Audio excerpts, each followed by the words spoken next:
ಕಾಲದಲ್ಲಿ ಒಂದು ಹಳ್ಳಿಯಲ್ಲಿ ಬಿಳಿ ಸೀರೆ ಹೊತ್ತ ಮೋಹಿನಿಯ ಭೀತಿ ಇತ್ತು. ಆ ಮೋಹಿನಿ ರಾತ್ರಿ ಪೂರ್ತಿ ಹಳ್ಳಿಯಲ್ಲಿ ಅಲೆದಾಡುತ್ತಿದ್ದಳು. ಯಾರೇ ಮನುಷ್ಯ ಆಕೆಗೆ ಎದುರಾಗಿದ್ರೂ ಅವರನ್ನು ಗಾಯಗೊಳಿಸುತ್ತಿದ್ದಳು. ಒಂದು ರಾತ್ರಿ ರಾಮು ತನ್ನ ಹೊಲದಿಂದ ಮನೆಗೆ ಮರಳುತ್ತಿದ್ದಾಗ ಏಕಾಏಕಿ ಅವನ ಮುಂದೆಯೇ ಮೋಹಿನಿ ಕಾಣಿಸಿಕೊಂಡಳು. ಅಯ್ಯಯ್ಯೋ, ಈ ಮೋಹಿನಿ ಎಲ್ಲಿಂದ ಬಂತು? ಇವತ್ತೇ ನನ್ನ ಕೆಲಸ ಮುಗಿಯಿತು.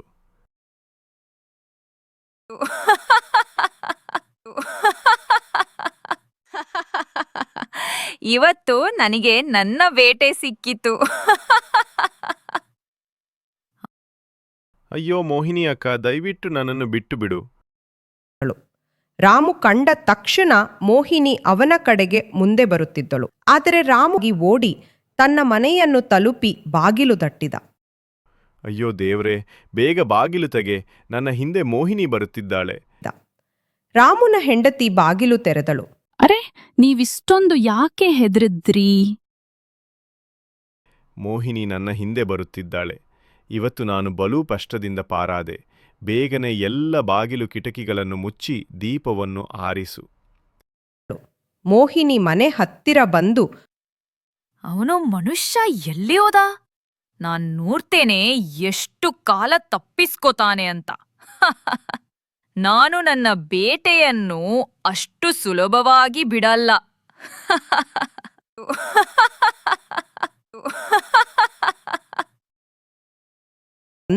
ಅಂದ್ರೆ ಹೇಳಿ ಮೋಹಿನಿ ಅಲ್ಲಿಂದ ಹೋಗುತ್ತಾಳೆ. ರಾಮು ಮತ್ತು ಅವನ ಹೆಂಡತಿ ಕಿಟಕಿಯಿಂದ ಎಲ್ಲವನ್ನೂ ನೋಡುತ್ತಾರೆ. ಅಪ್ಪ, ಎಷ್ಟು ಭಯಾನಕ ಮೋಹಿನಿ! ಮರುದಿನ ಈ ಸುದ್ದಿ ಬೆಂಕಿಯಂತೆ ಹಳ್ಳಿಯೆಲ್ಲ ಹರಡುತ್ತದೆ. ಹಳ್ಳಿಯವರು ಸಂಜೆ ಆಗುತ್ತಿದ್ದಂತೆಯೇ ಹೊರಗೆ ಬರೋದನ್ನೇ ನಿಲ್ಲಿಸಿದ್ರು.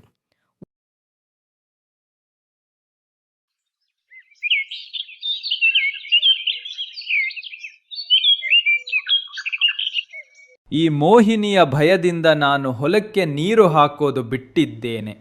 ಬೆಳೆ ಒಣಗಿದ್ರೆ ನಾನೇನಾಗ್ತೀನಿ? ಸಾಹುಕಾರನ ಸಾಲ ಹೇಗೆ ತೀರಿಸ್ಲಿ? ಹೌದಣ್ಣ, ಹಳ್ಳಿಯಲ್ಲಿ ಎಲ್ಲರಿಗೂ ಇದೇ ಸಮಸ್ಯೆ. ಈ ಮೋಹಿನಿ ಎಲ್ಲಿಂದ ಬಂತೋ ಏನೋ ಗೊತ್ತಿಲ್ಲ. ಒಂದು ದಿನ ಹಳ್ಳಿಯವರಲ್ಲಿ ಕೆಲವರು ಹತ್ತಿರದ ನದಿಯ ದಡದಲ್ಲಿ ಒಬ್ಬ ಮಹಾತಾಂತ್ರಿಕ ಬಂದಿದ್ದಾನೆಂದು ಕೇಳುತ್ತಾರೆ. ಅವರು ಹಳ್ಳಿಯ ಮುಖ್ಯಸ್ಥನಿಗೆ ಹೇಳುತ್ತಾರೆ. ಮುಖ್ಯಸ್ಥರೇ, ನದಿಯ ದಡದಲ್ಲಿ ಒಬ್ಬ ದೊಡ್ಡ ತಾಂತ್ರಿಕ ಬಾಬಾ ಬಂದಿದ್ದಾರೆ. ಅವರ ಸಹಾಯ ಕೇಳೋಣ. ನಾನು ಕೇಳಿದ್ದೇನೆ ಅವರು ದೊಡ್ಡ ದೊಡ್ಡ ಭೂತ ಪ್ರೇತಗಳನ್ನ ತಮ್ಮ ವಶ ಮಾಡಿಕೊಂಡಿದ್ದಾರೆ ಅಂತ. ಎಲ್ಲರೂ ಸೇರಿ ತಾಂತ್ರಿಕನ ಬಳಿ ಹೋಗುತ್ತಾರೆ. ಓಂ ಚಾಮುಂಡಾಯ ನಮಃ. ಓಂ ಭಟ್ ಸ್ವಾಹ. ಓಂ ಚಾಮುಂಡಾಯ ನಮಃ. ಓಂ ಭಟ್ ಸ್ವಾಹ. ಏನಾಗಿದೆ? ಎಲ್ಲರೂ ಯಾಕೆ ಬಂದಿದ್ದೀರಿ? ಮುಖ್ಯಸ್ಥರು ಸಂಪೂರ್ಣ ಕತೆ ಹೇಳುತ್ತಾರೆ. ಓಹ್, ಹಾಗೇನಾ?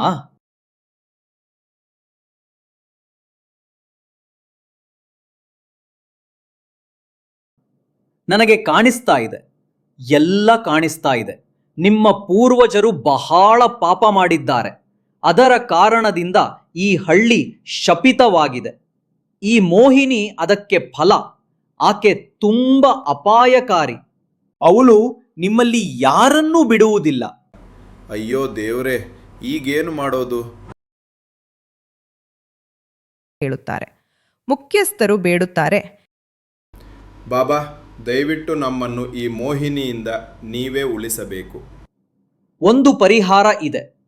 ಪ್ರತಿದಿನ ಹಳ್ಳಿಯ ಎಲ್ಲರೂ ತಮಗೆ ಬಂದ ಬೆಳೆಗಳಲ್ಲಿ ಅರ್ಧವನ್ನು ಪರ್ವತದ ಮೇಲೆ ಇರುವ ಕಪ್ಪು ಗುಹೆಯಲ್ಲಿ ಇಡಬೇಕು. ಅಷ್ಟೇ, ಆ ಮೋಹಿನಿಯ ಹಸು ತಣಿಯುತ್ತದೆ. ಹಳ್ಳಿಯ ಮೇಲೆ ಇರುವ ಶಾಪ ನಿವಾರಣೆಯಾಗುತ್ತದೆ. ಎಲ್ಲರೂ ಒಪ್ಪಿ ಮನೆಗೆ ಮರಳುತ್ತಾರೆ. ಅವತ್ತಿನಿಂದ ಎಲ್ಲರೂ ತಮ್ಮ ತಮ್ಮ ಭಾರಿ ಅಕ್ಕಿ ಮೂಟೆಗಳನ್ನು ಆ ಗುಹೆಯ ಹತ್ತಿರ ಇಟ್ಟು ಬರುತ್ತಿದ್ದರು. ಕೆಲವು ದಿನಗಳ ನಂತರ ರಾಮುನ ಬಾರಿಯೂ ಬರುತ್ತದೆ. ಅಯ್ಯೋ, ಇವತ್ತು ನನ್ನ ಬಾರಿಯಂತೆ ಕಂಡಿತು. ಕಪ್ಪು ಗುಹೆಗೆ ಹೋಗಬೇಕು. ಎಷ್ಟು ಭಯಾನಕ ಮೋಹಿನಿ! ಅಯ್ಯೋ, ಕೈ ಕಾಲುಗಳು ನಡುಗುತ್ತಿವೆ. ನಾನು ಹಿಂತಿರುಗಿ ಬರುವೆನೋ ಏನೋ ಗೊತ್ತಿಲ್ಲ. ರಾಮು ಹಸುಬಂಡಿಯಲ್ಲಿ ಅಕ್ಕಿಯನ್ನು ತುಂಬಿ ಹೊರಳುತ್ತಾನೆ. ಹೆಂಡತಿ ಹೇಳುತ್ತಾಳೆ, ಎಲ್ಲ ಎಚ್ಚರಿಕೆ ವಹಿಸಿ ಹೋಗಿ ಮಲಗುವ ಮುಂಚೆ ಮನೆಗೆ ಬನ್ನಿ. ಆ ಮೋಹಿನಿಗೆ ಯಾವಾಗ ಏನು ಆಗುತ್ತದೋ ಹೇಳಲಾರೆವು. ಇಟ್ಟಿದೆ. ಅಯ್ಯೋ ದೇವ್ರೆ, ನಾನೆಲ್ಲಿಂದ ಬರಲಿ, ನನ್ನ ಸುದ್ದಿಯೇ ಬರುತ್ತದೆ.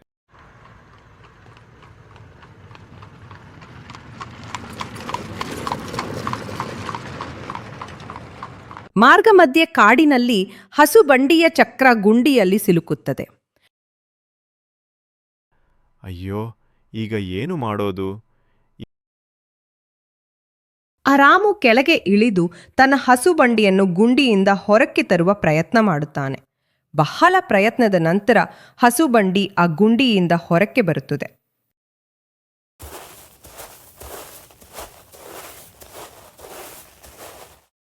ಅಯ್ಯೋ ದೇವ್ರೇ, ಸಂಜೆ ಹೊತ್ತಾಗುತ್ತಿದೆ. ಇವತ್ತು ನನ್ನ ಕೆಲಸ ಮುಗಿಯಿತು. ಹಾಗೋ ಹೀಗೋ ಮಾಡಿ ರಾಮು ಕಪ್ಪು ಗುಹೆಯ ಹತ್ತಿರ ತಲುಪುತ್ತಾನೆ. ಅಯ್ಯೋ, ಎಷ್ಟು ಭಯಾನಕ ವಾತಾವರಣ! ನಾನು ತಡವಾಗಿ ಬಂದಿದ್ದೇನೆ. ಮೋಹಿನಿ ಕೋಪಗೊಂಡ್ರೆ?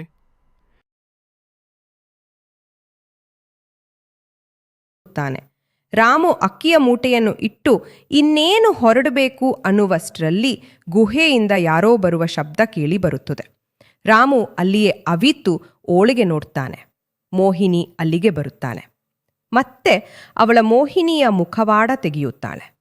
ರಾಮು ಇದನ್ನೆಲ್ಲ ನೋಡಿ ಆಶ್ಚರ್ಯಚಕಿತನಾಗುತ್ತಾನೆ. ಆಗಲೇ ಮೋಹಿನಿ ಹೇಳ್ತಾಳೆ, ಅಣ್ಣ, ಇಂದು ಬಹಳ ಅಕ್ಕಿ ಬಂದಿದೆ.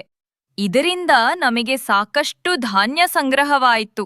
ನಾಳೆ ಇದನ್ನು ನಗರದಲ್ಲಿ ಮಾರಿಬಿಟ್ಟು ಬಡಾವಣೆ ಮಾಡೋಣ. ಆವಾಗಲೇ ಓಳಗಡೆಯಿಂದ ನದಿಯ ಹತ್ತಿರದ ಮಾಂತ್ರಿಕ ಹೊರಬರುತ್ತಾನೆ. ಅರೆ, ಇದು ತಾಂತ್ರಿಕ ಬಾಬಾನೇ! ಜನರನ್ನು ಮೋಸಗೊಳಿಸುವುದು ಅಷ್ಟು ಕಷ್ಟವಿಲ್ಲ. ಎಲ್ಲರೂ ನಿನ್ನನ್ನು ನಿಜವಾದ ಮೋಹಿನಿ ಎಂದು ಭಾವಿಸಿದ್ದಾರೆ.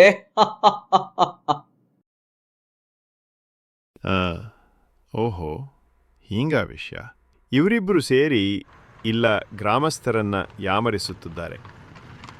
ರಾಮು ಅವರಿಬ್ಬರ ಮಾತು ಕೇಳಿಸಿಕೊಳ್ಳುತ್ತಾನೆ ಮತ್ತು ಅಲ್ಲಿಂದ ಬೇಗ ಹಳ್ಳಿಯ ಕಡೆ ಹೊರಡುತ್ತಾನೆ. ಬೇಗ ಅವರು ನಮ್ಮ ಧಾನ್ಯ ತಗೊಂಡು ಪಟ್ಟಣಕ್ಕೆ ಹೋಗುವ ಮೊದಲು ಹಿಡಿಯಬೇಕು. ಅತ್ತ ಆ ಕಡೆ ಆ ಹೆಂಗಸು ಮತ್ತೆ ಮಾಂತ್ರಿಕ ಎಲ್ಲ ಅಕ್ಕಿ ಮೂಟೆಗಳನ್ನು ತೆಗೆದುಕೊಂಡು ಹೋಗುವ ತಯಾರಿ ಮಾಡುತ್ತಿರುತ್ತಾರೆ. ಬೇಗ ಆಗ್ಲಿ, ಇಲ್ಲ ಅಂದ್ರೆ ನಮ್ಮನ್ನು ಇಲ್ಲಿ ಯಾರಾದ್ರೂ ನೋಡಿ ಬಿಡುತ್ತಾರೆ. ಆಗ್ಲೇ ಅವರು ನೋಡ್ತಾರೆ, ಎಲ್ಲ ಗ್ರಾಮಸ್ಥರು ತಮ್ಮ ಕೈಯಲ್ಲಿ ಮಶಾಲೆ ಹಿಡಿದು ಬರುತ್ತಿರುವುದನ್ನು ನೋಡುತ್ತಾರೆ. ಇಬ್ಬರು ತುಂಬ ಭಯಪಡುತ್ತಾರೆ. ಓ ಬಾಯಿ, ನಿಲ್ಲಿಸಿ! ನಿಮ್ಮ ಮೋಸ ಬಯಲಾಗಿ ಬಿಟ್ಟಿದೆ. ಅಯ್ಯೋ ದೇವರೇ, ಹಳ್ಳಿಯವರು ಇಲ್ಲಿ ಹೇಗೆ ಬಂದರು? ನೀವು ಸುಲಭವಾಗಿ ತಪ್ಪಿಸಿಕೊಳ್ಳುತ್ತೀರೆಂದು ಯೋಚಿಸಿದ್ದೀರಾ?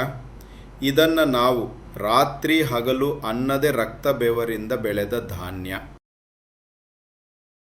ಇಬ್ಬರು ಮುಖ್ಯಸ್ಥರ ಕಾಲಿಗೆ ಬೀಳುತ್ತಾರೆ.